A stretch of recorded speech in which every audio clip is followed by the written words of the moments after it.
প্রিয় দর্শক, আপনারা জানেন যে এইখানে রাজশাহী তানোর উপজেলা পাথন্দর ইউনিয়নের কোয়েল গ্রামের এই যে আপনারা গর্তটি দেখছেন, এই গর্তে একটি পরিত্যক্ত গভীর নলকূপের গর্ত। সেখানে একটি 2 বছর শিশু পড়ে গেছে দুপুর 1টার সময়। এখন বাজে প্রায় 11টা, এখন পর্যন্ত তাকে উদ্ধার করা যায়নি। ছোট্ট একটি ভেকু মেশিন দিয়ে এখানে খনন কাজ করা হচ্ছিল। সেখানে 25 ফিট পর্যন্ত খনন করা হয়েছে। তারপরে বড় ছোট মেশিনটি আর কাজ করতে পারছে না।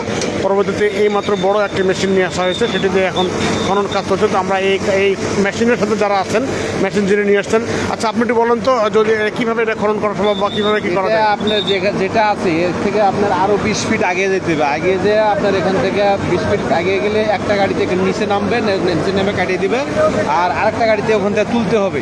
তাছাড়া এটা কাটা সম্ভব না।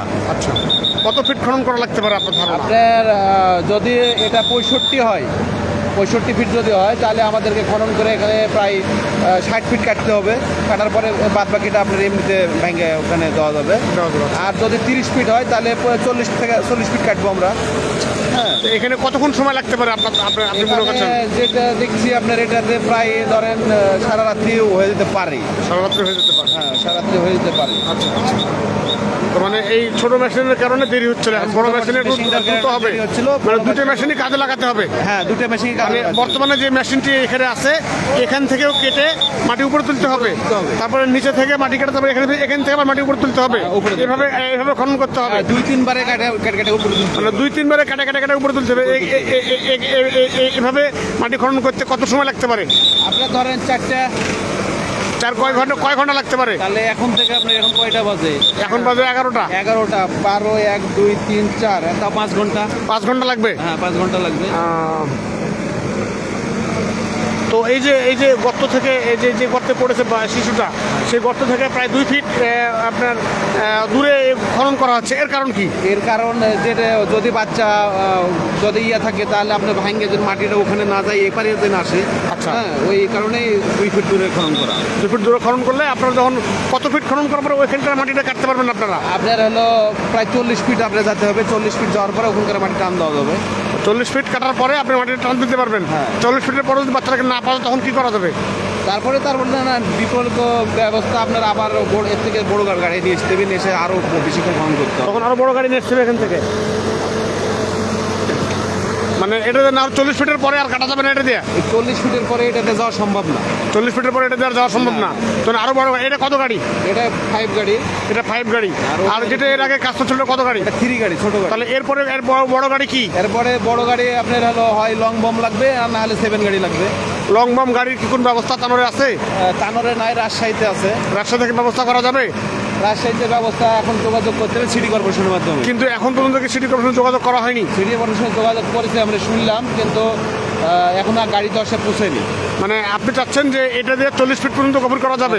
40 ফিটে যদি না পাওয়া যায়, তাহলে আপনার লং গাড়ি যেটা, সেটা লং বম যেটা, সেটা নিয়ে আসতে হবে। সেটা নিয়ে আসার কোনো পরিকল্পনা কি হয়েছে এখন পর্যন্ত? ওইটা আপনার কথা হয়েছে সিটি কর্পোরেশনের সাথে, কিন্তু এখনো পর্যন্ত তো পাওয়া যায়নি ওইভাবে।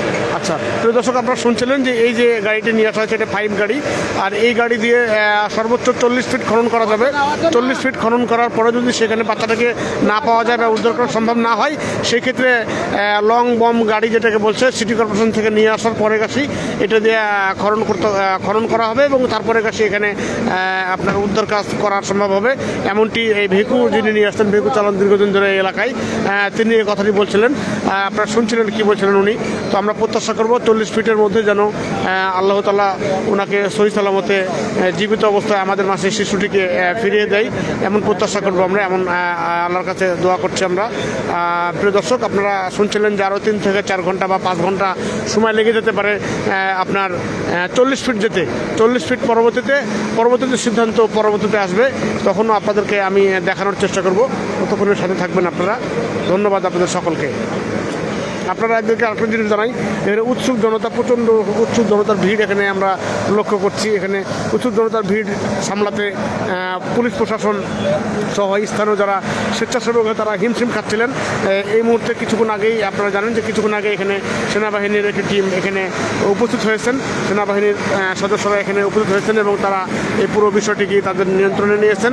এখনও এখানে উৎসুক জনতা, আপনারা দেখছেন সেনাবাহিনীর সদস্যরা সেখানে সরাসরি এখানে উপস্থিত হয়েছেন এবং তারা এই কার্যক্রম বা এই উদ্ধার কার্যক্রমে তারা এখানে সরাসরি দেখভাল করছেন বা তারা পর্যবেক্ষণ করছেন এবং কিভাবে শিশুটিকে নিরাপদে উদ্ধার করা যায় বা শিশুটি যদি বেঁচে না থাকে তবুও যেন শিশুটিকে উদ্ধার করা যায়। উদ্ধার না হওয়া পর্যন্ত এই খনন কাজ চলবে এমনটি আমরা জানতে পেরেছি।